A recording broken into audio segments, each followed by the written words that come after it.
Psalm 78, 40 through 72 tell the coming generation how often they rebelled against him in the wilderness and grieved him in the desert.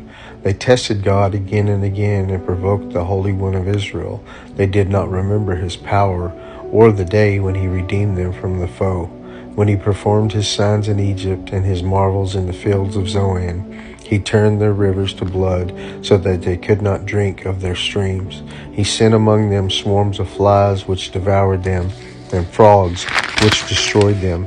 He gave their crops to the destroying locust, and the fruit of their labor to the locust.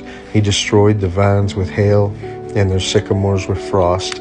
He gave over their cattle to the hail, and their flocks to thunderbolts. He let loose on them his burning anger, wrath, indignation, and distress, a company of destroying angels. He made a path for his anger. He did not spare them from death, but gave their lives over to the plague. He struck down every firstborn in Egypt, the firstfruits of their strength in the tents of Ham. Then he led out his people like sheep, and guided them in the wilderness like a flock.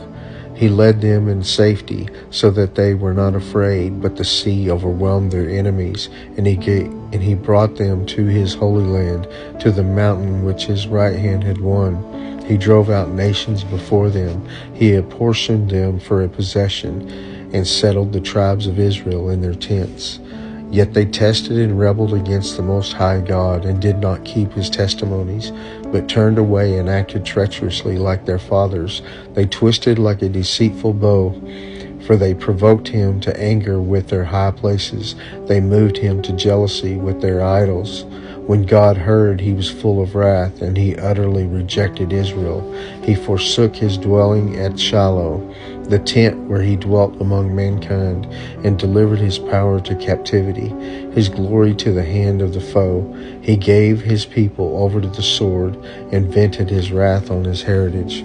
Fire devoured their young men, and their young women had no marriage song. Their priests fell by the sword, and their widows made no lamentation.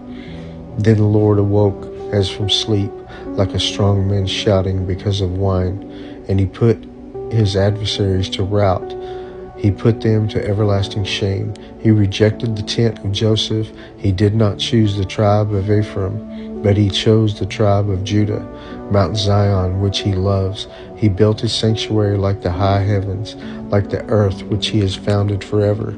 He chose David his servant, and took him from the sheepfolds, from following the nursing ewes. He brought him to shepherd Jacob his people, Israel his inheritance.